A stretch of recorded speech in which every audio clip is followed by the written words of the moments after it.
You have to work hard. It's not nothing easy here.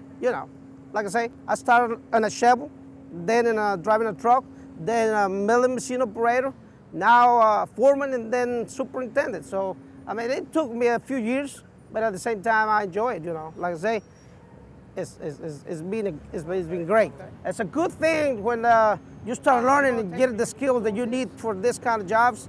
So as soon as you get them, I mean, the money's coming in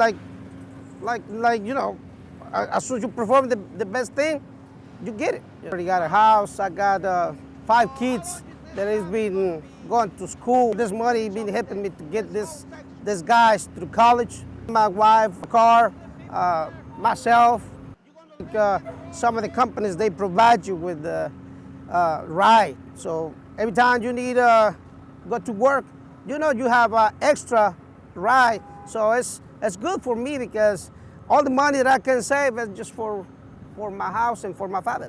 It's kind of nice when you go with your family or when you go with your friend, you say, hey, that's my road right there, I did that. So they say, oh, it's good, it's nice, it look good. So everybody is proud of this type of job.